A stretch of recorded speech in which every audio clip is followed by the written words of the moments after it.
Krishna bhavana is not minus maya but plus Krishna. समझते हैं? जैसे कोई कहे अंधकार में मत रहो, अब इसका क्या मतलब है हरिचरण प्रभु? जब सूरज आएंगे बस सिंपल। अंधकार में मत रहो मतलब सूरज में चला लो या बल्ब की रोशनी में आ जाओ। असतो मां सदगमया। तो ये नहीं कि बोला अंधकार में मत रहो, माया से मुक्त हो जाओ। लोग बोलते भी हैं मोह से मुक्त हो जाएंगे, माया से मुक्त होना चाहिए, लेकिन कि माया से मुक्त तभी होगा जब कृष्ण के सम्मुख होगा। तो ये इंपॉर्टेंट पॉइंट है। हमने अध्याय 7 और 8 पे चर्चा किया था कि मांस नहीं खाना चाहिए, शाकाहारी खाना चाहिए, लेकिन वो भी अज्ञान को नष्ट नहीं करेगा। अज्ञान को नष्ट करता है भगवान का प्रसाद। तो उसके बारे में हम चर्चा करेंगे कि कीर्तन बोल रहे हैं, अच्छा है। पाठ 9 कृष्ण सेवक, पेज नंबर इसमें है 49 महाप्रसादम स्तुति। ये एक ऐसी स्तुति है जिसमें कभी किसी को नींद नहीं आती। इसका महात्म्य ये है, एक स्तुति है जिससे सबको नींद आ जाती है और वह है ओम नमो भगवते वासुदेवाय। लेकिन महाप्रसाद गोविंद जो ऐसी स्तुति है सबकी नींद को भगा देता है, सबका ज्ञान नष्ट करता है। महाप्रसाद गोविंदे, बोलिए नाम ब्राह्मणी वैष्णवे स्वल्प पुण्यावताम राजन विश्वासो नेव जायते। कोई बाहर से सुनेगा तो उससे सोचेगा कह रहे भाई ये तो क्लास का समय है, ये महाप्रसाद का समय क्यों हो गया? तो उसके बारे में जरा पढ़िए अनंत कृष्ण प्रभु। हे राजन, जब कोई व्यक्ति भगवान को अर्पित किए प्रसाद तथा भगवान के पवित्र नाम एवं वैष्णवों का आश्रय नहीं लेता, तब तक यद्यपि उसने कितने भी पुण्य कर्म क्यों ना किए हों, गोविंद के प्रति उसकी श्रद्धा नहीं बढ़ सकती। ठीक है। शरीर विद्या जाल जड़ेन्द्रियता है काल, जीव फैले विषय सागरे तार मध्य जीवाती। लोभुमाय सुदुर्मति ताके जिता कटन संसारे, कृष्ण बड़ो दयामय करी बारे जीवा जाय। स्वप्रसादन दिलो भाई से मृत पाओ, राधा कृष्ण गुण गाओ प्रेम डाको चैतन्य निताय। पढ़िए आगे। हे भाई, यह भौतिक शरीर अविद्या का जाल है और इंद्रियां जीव की शत्रु है, क्योंकि उन्होंने जीव को भौतिक इंद्रिय तृप्ति के सागर में फेंक दिया है। समस्त इंद्रियों में भी जिह्वा अत्यंत लालची और दुर्मति है और इस जगत में इसे जीत पाना अत्यंत कठिन है। हे भाई, श्री कृष्ण अत्यंत दयालु हैं। केवल जिह्वा को नियंत्रण करने के लिए उन्होंने अपना प्रसाद हमें प्रदान किया है। अब कृपया श्री राधा और श्री कृष्ण का गुणगान करते हुए इस प्रसाद को ग्रहण करो और प्रेम पूर्वक ओर से चैतन्य निताय पुकारो। देखिए ये बहुत इंपॉर्टेंट है, इसको थोड़ा समझ लेना चाहिए, क्योंकि अब तो बहुत बार भक्त लोग इस प्रार्थना को बोलते भी नहीं है। ये रिचुअल मात्र नहीं है। शरीर अविद्या का जाल है, क्योंकि शरीर के ही चक्कर में हम लोग अपने स्वरूप को पूरा भूले बैठे हैं, इस शरीर में आसक्त होकर के। एक तो ये बात। इंद्रियां जीव की शत्रु हैं। क्यों शत्रु हैं समझ लेना चाहिए। मित्रता क्या है होनी चाहिए, जब भगवान से प्रीति हो, भगवान से सेवा की भावना उत्पन्न हो, तो ये फायदे की बात है। लेकिन इंद्रियां आप देख सकते हैं इतना अभ्यास है, लगातार भोग की तरफ ही भागती रहती। लेकिन इंद्रियों के संग एक और फायदा है, अन्य इंद्रियों को छोड़कर। अन्य इंद्रियों के बारे में अगर बात की जाए, आंखों के बारे में, कानों के बारे में, कि अगर उनको इनका विषय नहीं मिलता है तो उस विषय की स्पृहा कम हो जाती। जैसे कि भक्त लोग फिल्मी गाने नहीं सुनते हैं तो चित्त में आते भी नहीं। लेकिन श्रीला विश्वनाथ चक्रवर्ती ठाकुर इस बात को समझाते हैं कि जीभ एक स्पेशल इंद्रिय है। अगर आप उसे खाने के पदार्थ नहीं देंगे तो और व्यग्र हो जाती, और अधिक खाने को देंगे अच्छे अच्छे पदार्थ तो बाकी इंद्रियां बहुत एक्टिव हो जाती।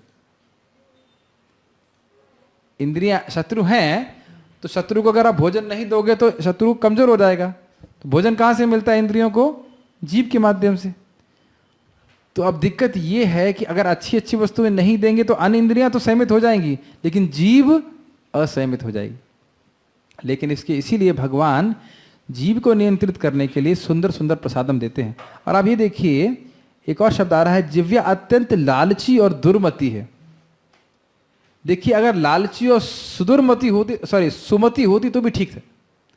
लालच बुरा नहीं है अगर मति ठीक हो। भाई कथा का लालच हो, वृंदावन धाम में रहने का लालच हो, ठाकुर जी को देखने का लालच हो, सेवा का लालच हो, ये तो हम लोग सुनते हैं ना, लालसा लोभ, तो उस पर कोई दिक्कत नहीं है। लेकिन अगर दुर्मति है तो उसका अर्थ क्या है? बुरी चीजों के पीछे लालच होगा। हम लोगों ने इससे पहले चर्चा किया था 8वें अध्याय में कि लोग केवल अपनी इंद्रिय तृप्ति की वजह से मांस खाते हैं, इसलिए नहीं कि स्वास्थ्य अच्छा होगा या कुछ होगा, जो भी कर लीजिए। तो ये दुर्मतित्व का मतलब क्या हुआ? ये जान रहे हैं कि ये वस्तु खराब है फिर भी खा रहे हैं। कि आज ही हम लोग गए थे बरसाना, देखा इतना बड़ा पोस्टर लगा हुआ है, तंबाकू खाने से कैंसर हो जाता है, बहुत बड़े बड़े विभत्स फोटो भी दिखाते हैं, फिर भी जीव के लालच में व्यक्ति खाता रहता है। तो ये दिखाता है कि लालची भी है और दुर्मति भी है। दुर्मति का मतलब समझ गए क्या? हाँ, थोड़ा दूर से बोलिए माइक से। लाइक खराब चीजों पे भी जाती है, खराब चीजों पे ही जाती है। हाँ। और खराब चीजों से हमें क्या नुकसान होगा उसके बारे में विचार नहीं करती। ये तो सब लोग देख ही रहे हैं। और जीव का संबंध अन्य इंद्रियों से क्या सिखाया था मैंने, हमें क्या बताया? जीव लालसा करता है भोजन की, और इससे सारे इंद्रियां तुष्ट हो जाती है, इनको शक्ति मिलती है। तो अगर जीव से करना खाए तो अन्य इंद्रियां कमजोर हो जाएंगी, लेकिन वो जो जीव की इंद्रिय है वो बहुत प्रबल हो जाएगी। तो इसलिए युक्त आहार विहारश्च, भगवान का प्रसाद ग्रहण करे समुचित मात्रा में, जितना वो डाइजेस्ट कर सके। और इसके विपरीत जब भगवान का प्रसाद खाते हैं तो हर इंद्रिय को स्पिरिचुअल फूड मिल रहा है। मुझे याद है 2008 की ही बात है, परम पूज्य जयपताका महाराज पे क्लास दे रहे थे, बहुत बड़ा बम्पर बजा रहे थे, मुझे बड़ा हंसी आई थी। लेकिन महाराज बोले 7 साल के अंदर आपका शरीर पूरी तरह से परिवर्तित हो जाता है। साइंस बोलती है, कोई बोलता है 7, कोई बोलता है 12, 7 साल मान लीजिए। तो अगर आप 7 साल तक केवल प्रसादम खाओगे तो आपके पूरा शरीर प्रसादम सेल से युक्त हो जाएगा, स्पिरिचुअल बॉडी हो जाएगी, और आपके लिए भजन करना आसान होगा। और ये बात सत्य है एक्चुअली। अगर हम केवल प्रसाद खाते हैं, इस पर लिखा भी हुआ ना,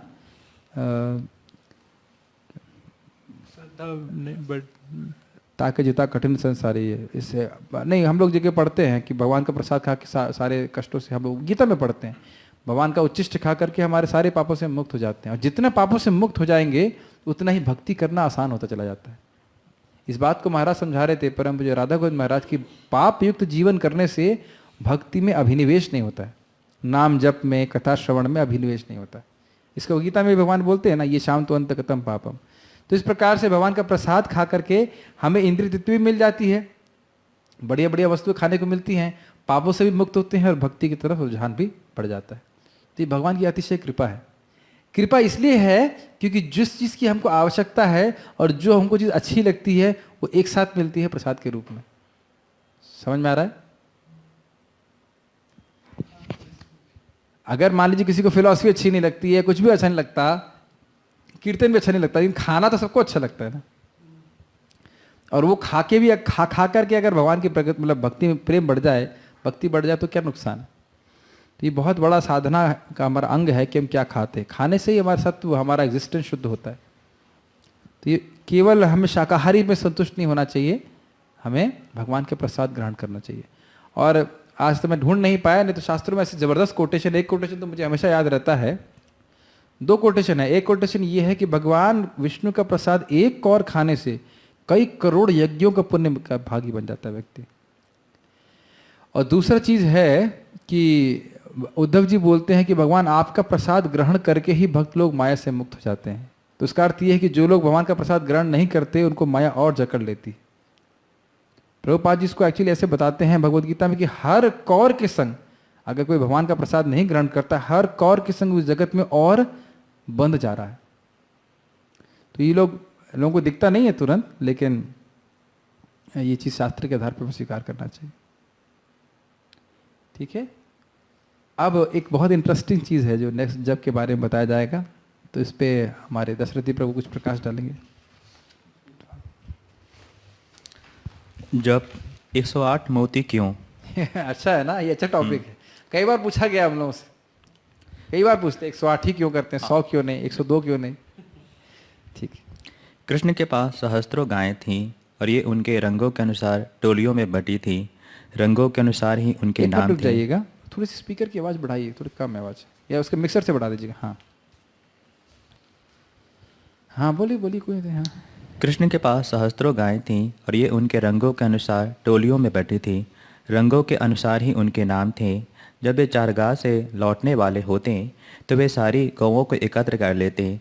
जिस प्रकार वैष्णव जन अपनी माला पर 108 गुरियों को जपते हैं जो 108 गोपियों की सूचक है, उसी तरह कृष्ण गौओं की टोलियों का 108 गुरियों की तरह जप करते थे। सारे तो आप शुभ ये देख सकते हैं कि प्रभुपाद, इसको इंग्लिश में प्रभुपाद जी एक्चुअली लिखते हैं कृष्णा बुक में, ये पाठ 35 नहीं है, पाठ 34 है। शायद पाठ 35 ही है, पाठ 35 ही होगा। पिछली वाले में 34 लिखा था, शायद 35 था, नहीं जो भी हो, दोनों में से आप चेक कर लेना, मैंने खोल के देखा था।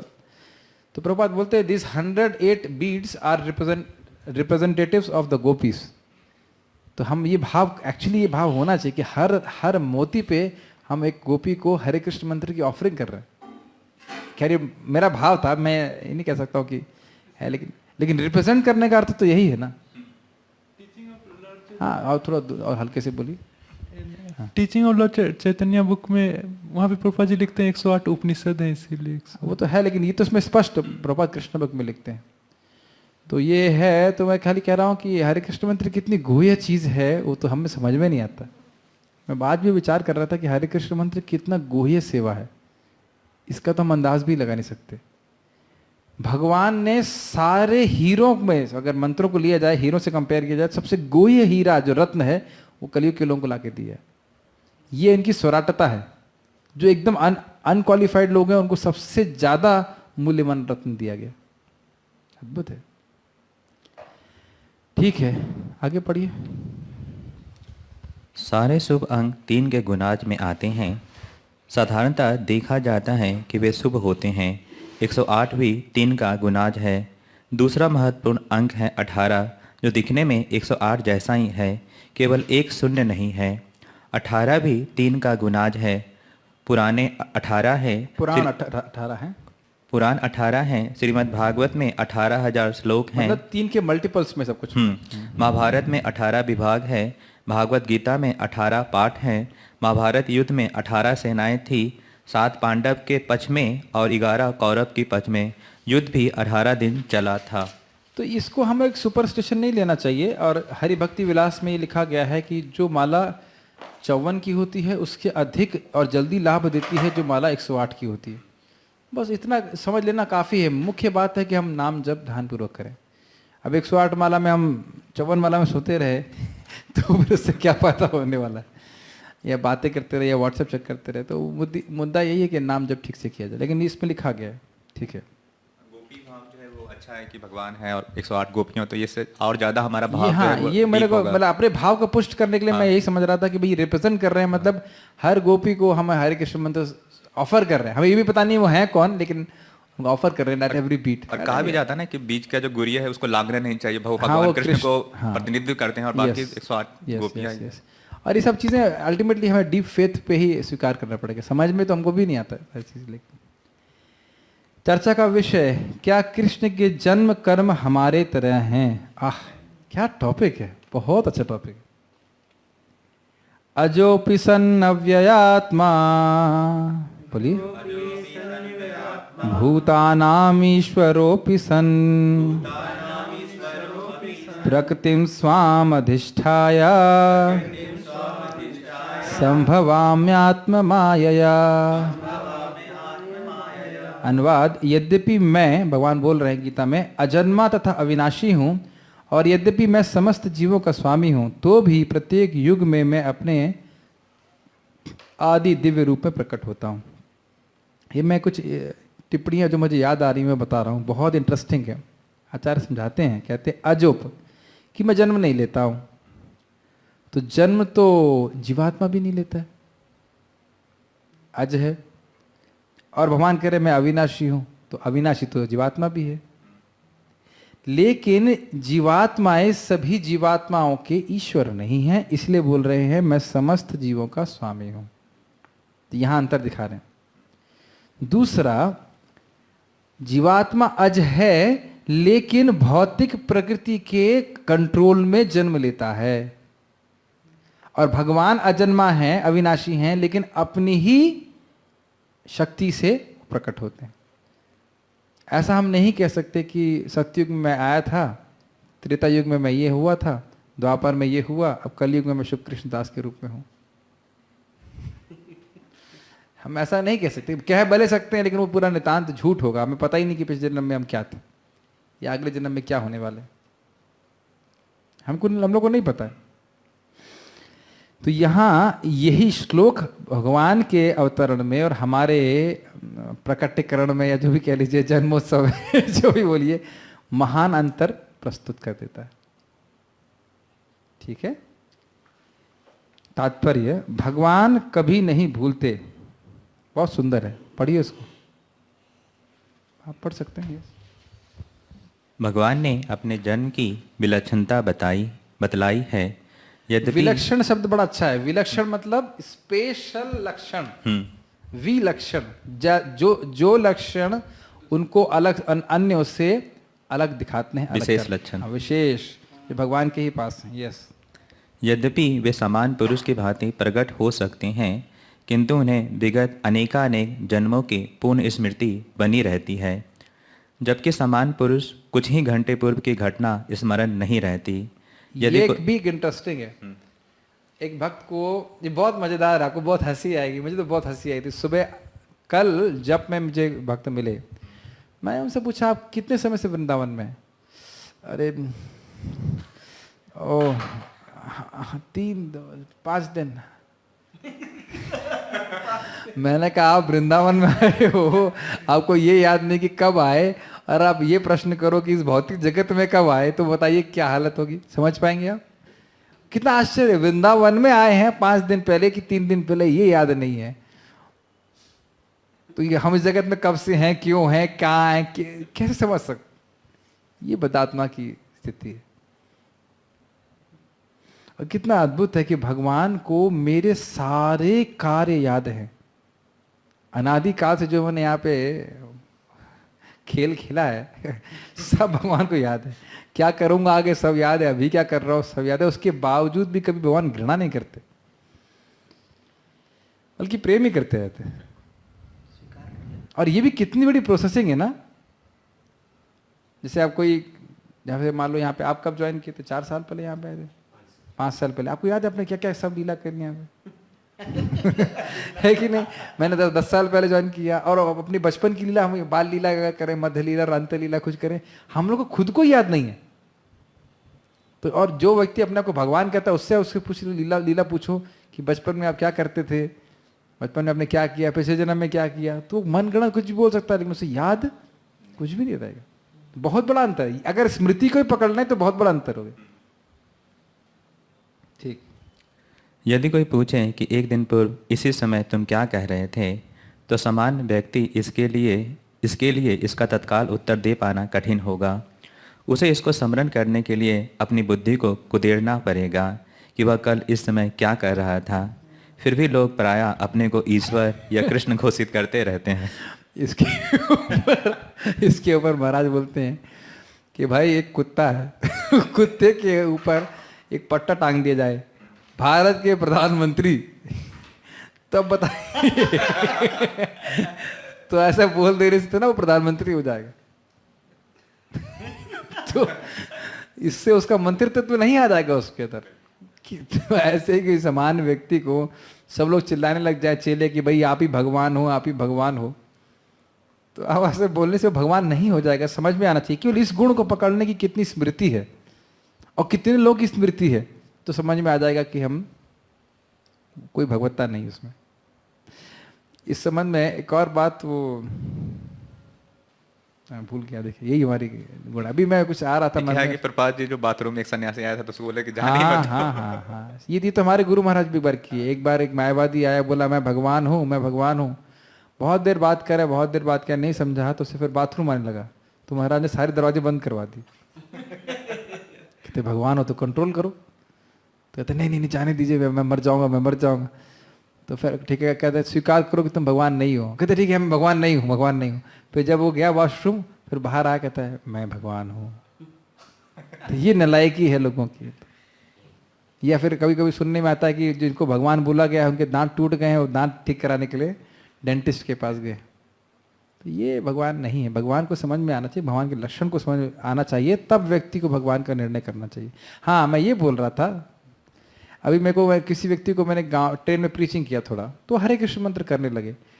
2 दिन के बाद उनका फ़ोन आया, कई बार फ़ोन आया। फिर मैंने बाद में उनको कॉल बैक किया, प्रभु जी आप भगवान तो नहीं है? नहीं, प्रभु जी नहीं बोला, बोला ऐसा तो नहीं कि आप भगवान हैं? मुझे तो लगता है आप भगवान ही मिलके मैं पहचान नहीं पाया। आपने कहा आपने गलत पहचाना, मैं भगवान नहीं हूँ। मैं भगवान नहीं हूँ। और अगर सोच रहे ना, लोग सोचते हैं कि हाँ ये जरूर बात है कि भगवान के किसी प्रामाणिक भक्त से मिलना ये भी परम सौभाग्य है। जो है उन्हें प्रामाणिक रूप से भगवान के बारे में बता दे, तो एक्चुअली भगवत संपर्क ही है। भगवत संगी मतलब भगवत संग, दैट समथिंग इंटरेस्टिंग। लेकिन भगवत संग नॉट इन द सेंस कि भगवान मिल गए, बट भगवान का संग मिल गया। समझ रहे हैं मेरी बात? Rather it is more dangerous to associate with devotees, quote and quote dangerous. भगवान का संग करके भले व्यक्ति परिवर्तित नहीं हो, लेकिन भक्तों का संग करके तो जरूर परिवर्तित हो जाता है। खैर ऐसा नहीं कहना चाहिए कि भगवान का संग करके परिवर्तित नहीं हो, लेकिन फिर भी भगवान का संग कहाँ मिलता है डायरेक्ट लोगों को? भगवत संगी संगस्या। इतना अमेजिंग है कि भगवान विष्णु को साक्षात दर्शन प्राप्त करने के बाद भगवान विष्णु कहते हैं आपको मेरा दर्शन प्राप्त हुआ है, अब इस कृपा से आपको 4 कुमारों का दर्शन प्राप्त होगा। कितना अद्भुत है। और उनका दर्शन प्राप्त करके, भगवान विष्णु का दर्शन प्राप्त करके ध्रुव महाराज कहते हैं भगवान मुझे आपके शुद्ध भक्तों का संग मिले और मैं हरि कथा सुन सकूं। It's a perfection of life to talk discuss with pure devotees about Krishna, who simply want to glorify Krishna, जो केवल भगवान का गुणगान करना चाहते हैं। ऐसे शुद्ध रूप से भगवान के भक्तों का संग मिल जाए तो ये जीवन का परफेक्शन है। यही करना ही है बस एक्चुअली। इस बारे में मैं बोलना चाह रहा था एक और बात जो कि इंपॉर्टेंट है, और वो ये है कि भगवान में अगर हम अपने चित्त को लगाना चाहते हैं तो आप जरा ये देखिए कि आप कान को कहाँ लगा रहे हैं। जहां कान जाएगा वहां आपका मन जाएगा।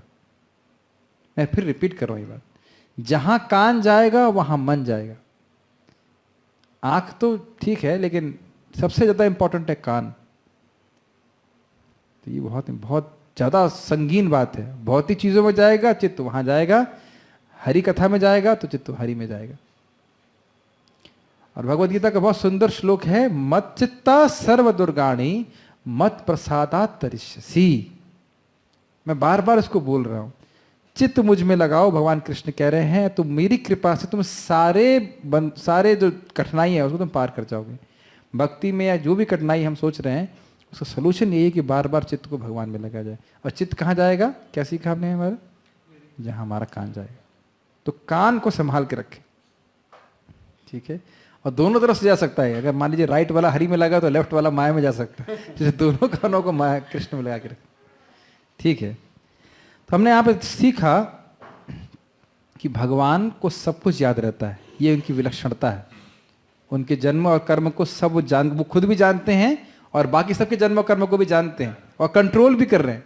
ये भी इंटरेस्टिंग है कि मेरे माता पिता मेरे जन्म को जानते हैं, लेकिन कंट्रोल नहीं कर सकते कि यही लड़का मेरे गर्भ में आए या ये बच्चा बने, ऐसा नहीं कह सकते, ठीक है। बहुत मतलब कुछ दिन पहले की क्लास में वैष्णव महाराज बता रहे थे कि जैसे हम कुछ याद नहीं आता है तो हमको तो याद नहीं आ रहा, तो बोल रहे थे भगवान अंदर बैठ कर कैलकुलेटर में जब चाहते हैं तभी याद आता है। अभी देखो ना, अभी हुआ ना, मैं कुछ बोलना चाह रहा था वो जो भगवान वाली बात, तो एकदम से मैं बोलते बोलते भूल गया उसको।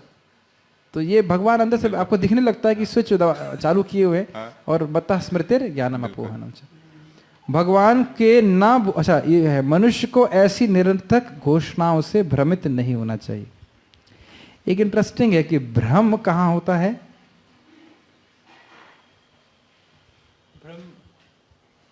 चित्त में होता है, चित्त में होता है। और भ्रम कैसे हो रहा है यहाँ पे? निरर्थक घोषणाओं से। घोषणाएं कैसे ग्रहण की जाती हैं? समझ में आ गया कि भ्रम का कारण क्या है? फालतू की बातों को सुनना। अरे कृष्ण तो दूसरों की स्त्रियों के संग संग कर रहे थे, निरर्थक। और जो प्रामाणिक शास्त्रों से हम सुनेंगे तो भ्रम और जितना भी अज्ञान है वो सब क्लियर हो जाएगा, भागवत से, भगवद्गीता से। तो सुनना ही सबसे बड़ा आधार है।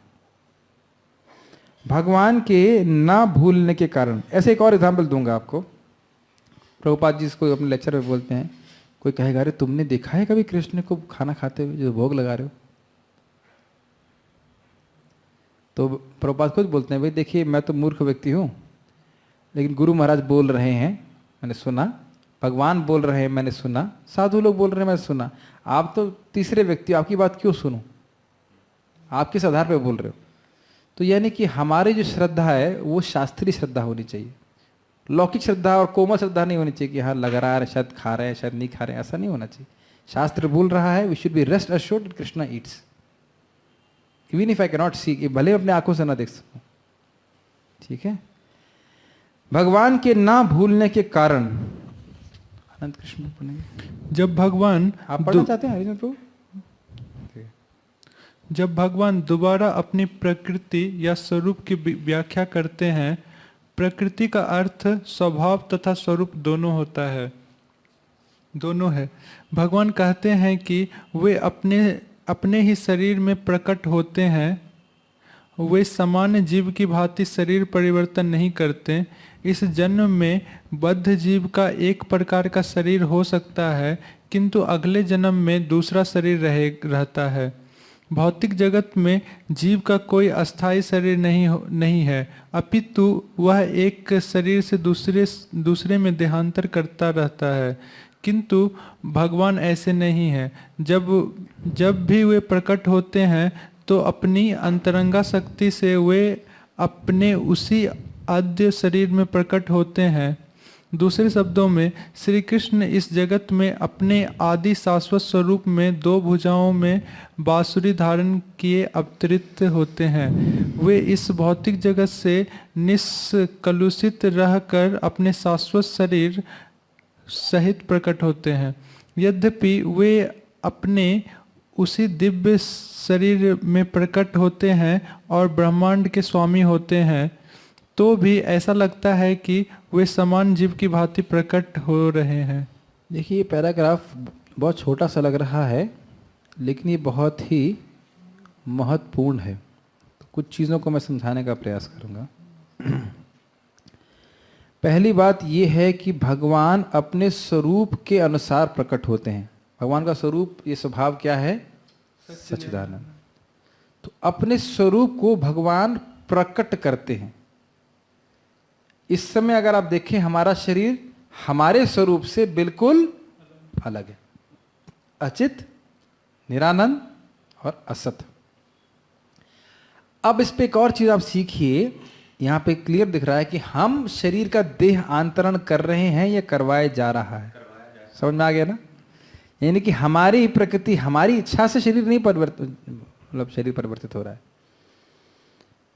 और इसका प्रत्यक्ष उदाहरण ये है कि शरीर में इस समय क्या हो रहा है इस पे हमारा कोई कंट्रोल नहीं है। आप कहेंगे चले भाई हृदय बहुत देर से धड़क रहा है, अब थोड़ी देर को रेस्ट करवा दो उसको, वो भी नहीं है। दिमाग हमेशा चलता रहता है, थोड़ा बंद कर दूं मैं, ठंडा कर लूं। कुछ प्रैक्टिकली स्पीकिंग हमारे शरीर के अंदर क्या हो रहा है, कैसे खाना पच रहा है, क्या हो रहा है, कुछ भी हमको जानकारी नहीं। ये सब प्रकृति के द्वारा करवाया जा रहा है। एक बात तो ये। दूसरा, जब यहाँ पे शब्द यूज कर रहे हैं कि शरीर भगवान का, तो ये शाखा चंद्र न्याय के अनुसार है। हम हर जगह शरीर शरीर करते रहते हैं, इसलिए भगवान के लिए शब्द उपयोग हो रहा है। ध्यान देना चाहिए कि भगवान का शरीर और भगवान में कोई अंतर नहीं है। अब आप समझेंगे कैसे? क्योंकि हम तो हर जगह देख रहे हैं शरीर और आत्मा का भेद, हर जगह देख रहे हैं नाम और नामी का भेद। तो समझाने के लिए बोलते थे कि भगवान अपने शरीर को प्रकट करते, अपना शरीर को प्रकट करते हैं, लेकिन भगवान में और भगवान के शरीर में अंतर नहीं। तो इस सिद्धांत को हमें शास्त्र के आधार पर सुनना चाहिए। देह देही विभेदोयम, भगवान में देह और देही का विभेद नहीं है।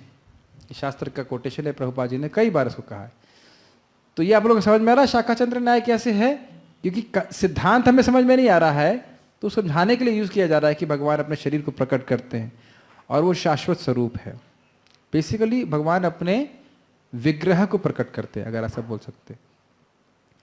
अब इसमें एक और इंटरेस्टिंग प्रश्न आ सकता है कि आप कह रहे हो कि भगवान का स्वरूप तो शाश्वत है, लेकिन वो छोटे बच्चे के रूप में होते हैं और वो बड़े होते हैं, वो कैसे समझा जाए? हाँ, यस। जैसे भगवान जब कंस के कारागार में जन्म लिए थे तो भगवान चतुर्भुज थे और उन्होंने पूरा ऐश्वर्य धारण कर रखा था। एक आम बालक तो ऐसे नहीं कर सकता, तो भगवान। आप बहुत अच्छा उत्तर दिए। एक्चुअली ये मैं एग्जैक्टली यही उत्तर सोच रहा था। Very nice answer. कि जब भगवान चतुर्भुज रूप में प्रकट हुए, अपने स्वरूप को प्रकट किए, वो क्यों किए? अपने माता पिता को सुख देने के लिए। ये बहुत इंपॉर्टेंट बात है। फिर छोटे बच्चे के रूप में क्यों हो गए? माता पिता को सुख देने के लिए। ये प्रकृति उन पर कंट्रोल नहीं कर रही है। वो ऐसा भी कर सकते थे कि सीधे नंद महाराज यशोदा मैया के सामने जाते और बस श्याम सुंदर रूप में आ जाते, बांसुरी बजाने लग जाते, और उससे नंद महाराज को कोई दिक्कत भी नहीं होती। लेकिन वात्सल्य सुख देने के लिए भगवान अपने छोटा विग्रह बाल गोपाल रूप है उसको भी प्रकट करते। तो ये ऐसा लगता है भगवान लीला करते हैं। हमने कई बार सुना था सो भगवान एकदम इमिटेशन कर देते हैं, विडंबनम इसे कहते हैं, विडंबनम कह देते हैं, विडंबना कर देते हैं जैसा कि इंसान करता है, लेकिन फिर भी ऐसे कार्य करते हैं जो इंसान नहीं कर सकता। जब भगवान छोटे रूप में है, बाल गोपाल के रूप में है, 6 दिन के हैं, तब भी पूर्ण सर्वशक्तिमान है और पूतना को मारने में पूरी तरह से समर्थ है। या जब बाल गोपाल के रूप में मार्कंडेय ऋषि ने भगवान को देखा था, भगवान ने सांस लिया, दिखा रहे पूरा शरीर, पूरा विश्व उनके अंदर में है। क्या यशोदा मैया ने देखा था छोटे बाल गोपाल को, मुंह खोलो और सारा विश्व अंदर है। तो भगवान की भगवत्ता में कमी नहीं आती। भगवान इस प्रकार के अपने चिन्मय स्वरूपों को प्रकट करते हैं ताकि भक्तों को आनंद मिले। तो यानी कि भगवान के द्वारा जो प्रकटीकरण है उनके रूपों का, ये लीला सदन के लिए है, न कि प्रकृति के द्वारा या भौतिक प्रकृति के द्वारा उन पर थोपा जा रहा है। ये बहुत बड़ा अंतर है जो समझ में आना चाहिए। तो इसलिए ये हम सिद्धांत के रूप में समझ रहे हैं, कैसे भगवान कर रहे हैं ये हम नहीं समझ रहे, और शायद संभव भी नहीं है समझ पाना। एग्जैक्टली कैसे भगवान छोटे रूप से बड़े हो रहे हैं, क्या हो रहा है, वो कैसे कर रहे हैं, वो तो जब कोई प्रेम अवस्था पे हो तभी शायद समझ पाए। शायद ही बोलूँगा कि कोई इसने समझने का प्रयास नहीं किया, कभी मुझे उत्तर नहीं मिला कि कैसे होता है। खाली भगवान ये समझा रहे हैं कि मैं अपनी अंतरंग शक्ति से करता हूँ। तो एक भागवत गीता में भगवान कहते हैं कि जन्म कर्म च मे दिव्यम यो वेति तत्वता ताक्तम देहम पुनर्जन्म। Yes, very nice. अर्थ क्या है? तत्व में समझने का अर्थ क्या है, उसको आचार्य लोग सिंपल समझाते हैं। तत्व में अर्थ समझने का अर्थ ये है कि भगवान की लीलाएं शाश्वत हैं, भगवान की लीलाएं अलौकिक हैं, पारलौकिक हैं, स्पिरिचुअल हैं। इसका अर्थ ये नहीं है कि लीलाएं कैसे हो रही हैं आपको समझ में आ जाएगा, फिर तो हम भगवान बन जाएंगे, तो हम क्या समझ पाएंगे। ये कभी नहीं सोचना चाहिए कि हम लोग भगवान को समझ सकते हैं पूरी तरह से, असंभव है वो।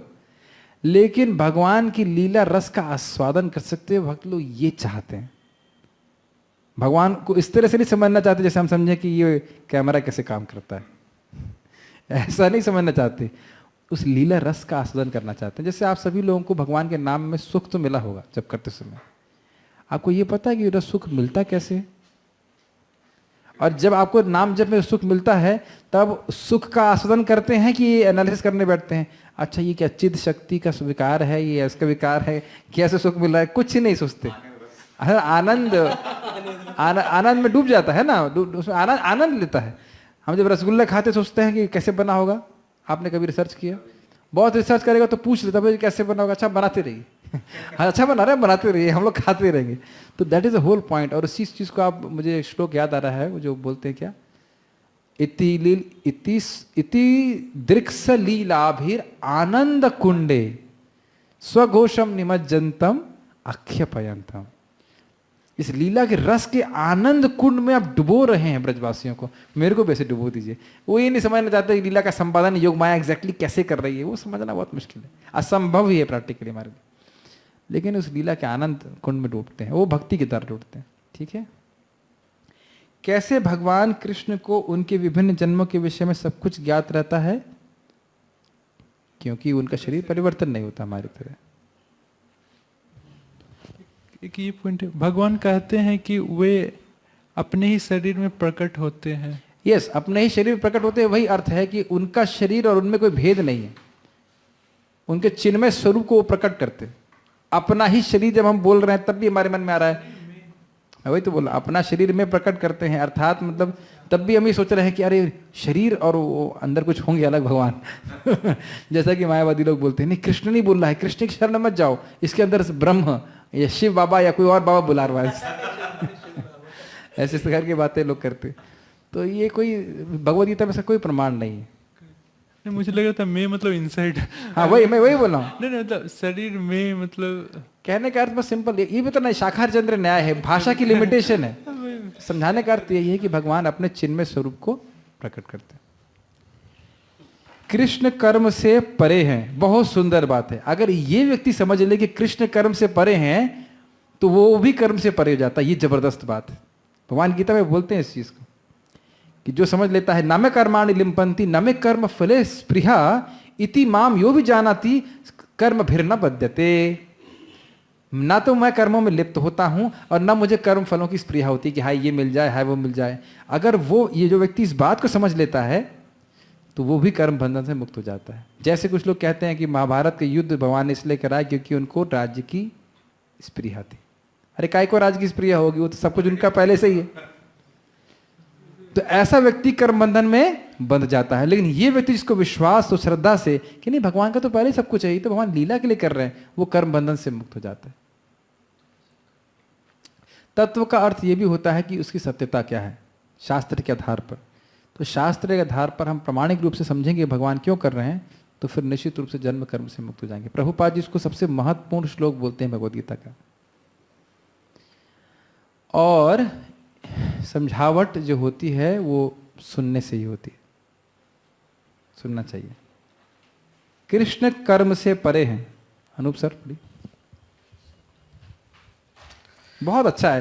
एक दो चैप्टर पे देखो कल बड़े जल्दी जल्दी हो गए थे, हम सोच रहे थे ये भी जल्दी हो जाएगा, लेकिन तो इतना अच्छा चैप्टर है कि बहुत आराम से होगा। हाँ जी। जब श्री कृष्ण अथवा उनके अवतार आते हैं वे अपने शरीरों के लिए कर्मों पर आश्रित नहीं हैं। ये समझ में आ गया। किसी को इस समय सुंदर शरीर बुद्धिमान शरीर मिल रहा है, क्यों? अच्छे कर्म किए हैं। कोई बुद्धू है, कोई क्रूप है या धनवान नहीं है, कारण बुरे कर्म है। तो ये सब भगवान के संग नहीं होता। इसलिए कुछ लोग कहते हैं कि महाभारत के युद्ध कराया तो भगवान का वंश भी इसी वजह से नाश हो गया। तो ये सब बकवास है, बिल्कुल गलत है। तो ये भगवान और उनके पार्षदों पे कर्मों का बंधन नहीं लगता। ठीक है, लेकिन एक चीज़ है, लेकिन कोई चीज़ अगर उन्होंने इस जब कोई अवतार लिया था इस लाइफ में किया होता है तो उसका भरपाई वो अगले लाइफ में करते। जैसे कि श्री राम के केस में ऐसा हुआ था कि पूरा एग्जैक्ट पास्ट टाइम बहुत काफ़ी लंबा पास्ट टाइम है, लेकिन उन्होंने सीता की खूब सारी मूर्तियाँ बनाई थी। प्रबोधानंद महाराज बता रहे थे खूब सारी मूर्तियाँ बनाई थी जब भी वो यज्ञ करते थे। तो ऐसे खूब सारी उस सीता की एकदम पूरी लाइक गोडाउन उस सीता की मूर्तियाँ भर गई थी। तो फिर उसके बाद वो सारी मूर्तियाँ क्या हो गई, उनमें प्राण आ गए। थोड़ा माइक को और दूर लगे बोली। हाँ। उसमें प्राण आ गए और फिर उसके बाद वो सारी मूर्तियाँ जो थी वो प्राण आ गए और वो भगवान की तरफ भागे, भगवान को आलिंगन करने के लिए। तो फिर वो उन्होंने भगवान ने कहा नहीं ये नेक्स्ट लाइफ में। भगवान की एक लीला है, एकमात्र लीला है, उसके अलावा भगवान और कोई लीला नहीं करते। और उस लीला का उद्देश्य है भक्तों को सुख देना। आंसर हो गया। भगवान केवल एक ही लीला करते हैं और उसका केवल एक ही उद्देश्य होता है। जेनेरिक लीला समझते, जेनेरिक एक ही क्लास है उनकी लीला का, उसका उद्देश्य है भक्तों को सुख देना। सृष्टि लीला छोड़ दीजिए तो ऐसे वो भी भक्तों को सुख देती है, लेकिन मेन बात है जो भगवान की मुख्य जो जिसको हम लीला कहते हैं उसका उद्देश्य केवल यही होता है ना, परित्राणाय साधुना। तो आप ये देख रहे हैं, ये क्या ये लीला नहीं लग रही आपको? मूर्तियां थी, मूर्ति में प्राण आ गया, ये कोई सामान्य कार्य है कि कर्मों के आधार पे ऐसा हो रहा है? अगर इस लीला को भी सुन ले, मुझे उसका सोर्स नहीं पता, लेकिन इस लीला को भी स्वीकार कर ले तो ये भगवान श्री राम की लीला नहीं है। ये कौन करवा रहा है? ये भौतिक प्रकृति नहीं करवा रही है, ये उनकी अंतरंग शक्ति करवा रही है। ये ध्यान देना चाहिए कि जब भगवान इस प्रकार से लग रहे हैं कि भगवान बड़े असहाय हैं, ये है वो हैं, वो भी उनकी इच्छा से उनकी शक्तियां ही करवा रही हैं। आप कहोगे अरे भगवान चप्पल उठा रहे बलराम क्या नाम से नंद बाबा की, अरे इसका मतलब भगवान तो असहाय हो गए, भगवान तो आत्माराम है तो भगवान स्तन्य काम कैसे हो गए। ये सब उनकी इच्छा है कि मैं इस प्रकार से हूं, तो उनकी इच्छा से ही योग माया उनको भुलवा देती कि वो भगवान है। ये सब भगवान को कोई श्राप व्राप नहीं लगता है। एक ब्राह्मण ने महाप्रभु को श्राप दिया कि तुम्हें भौतिक सुख प्राप्त नहीं हो, तो महाप्रभु तो खुश हो गए पहली बात ये, और अब कहेंगे कि उसकी वजह से महाप्रभु का संन्यास हुआ। यही गलत है। भगवान अपने देखो अपने भक्त को प्रसन्न करने के लिए बंधते हैं, वो एक अहम बात मान सकते हैं, लेकिन कर्म से नहीं बनते। भक्तों के प्रेम से बनते हैं, बिल्कुल सिद्धांत है। कर्म से नहीं बनते कि ये कर्म कर दिया तो अब उसका भुगतान करने के लिए आए, गलत है ये। मतलब भगवान के एक्शंस भी बाउंड होते हैं भक्तों की वजह से। यस, बट भक्तों की वजह से नहीं, भक्तों की प्रेम की वजह से। प्रभुपाद को बस स्पष्ट बोलते हैं, कृष्णा इज स्वराट, कृष्णा इज स्वराट। भगवान स्वराट हैं, साइमल्टेनियसली भगवान स्वराट नहीं है, भक्तों के प्रेम की वजह से। अहम भक्त पराधीनो न ही स्वतंत्र ही द्विजः।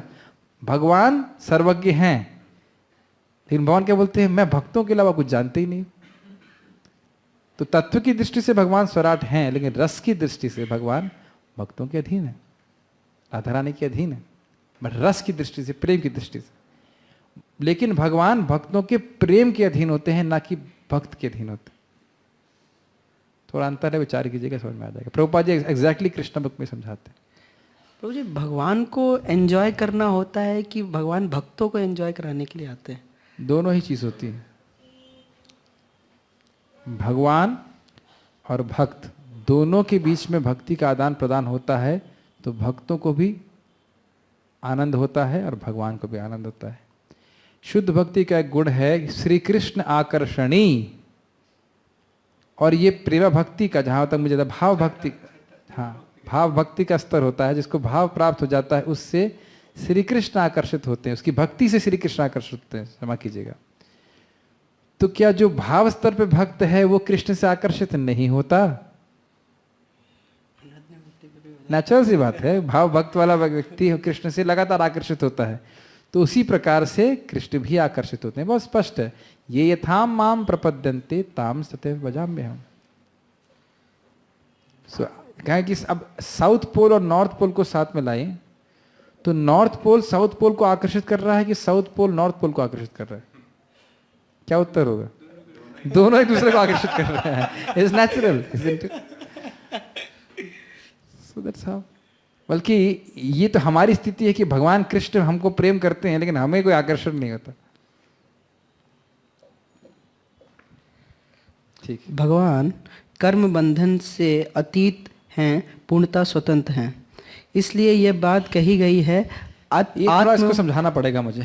कर्म बंधन होता क्या है? जब मैं कुछ भौतिक भोग को, जगत को भोगने की लालसा करता हूं, तब मैं उसके लिए कोई कर्म करता हूं, तो उसका संस्कार बनता है और भोगने का, तो फिर मैं उसको और वो काम करने के लिए बाध्य हो जाता हूं।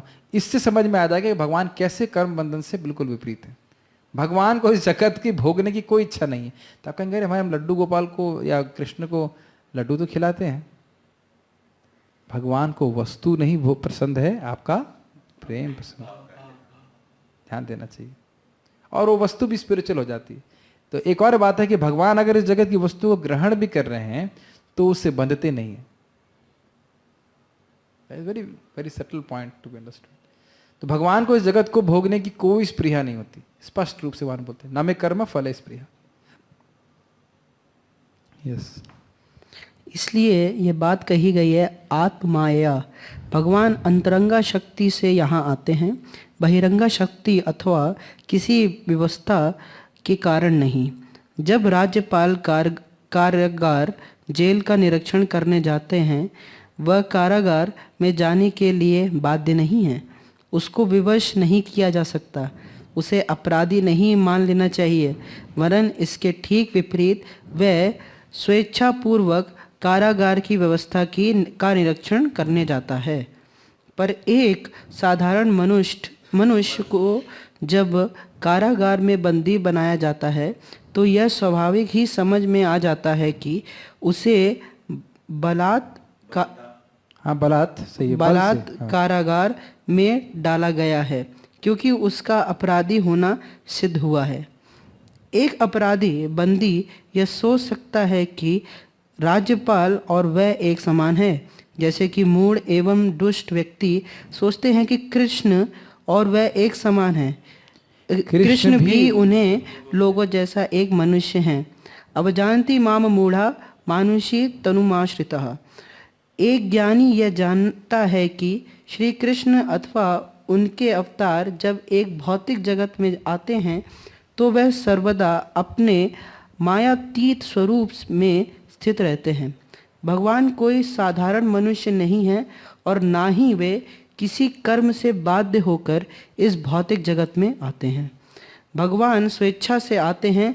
परम भावम अजानंतो। मूढ़ा ये नहीं जान सकते हैं कि श्री कृष्ण हैं क्या, अतः वह सोचते हैं कि कृष्ण एक मनुष्य हैं।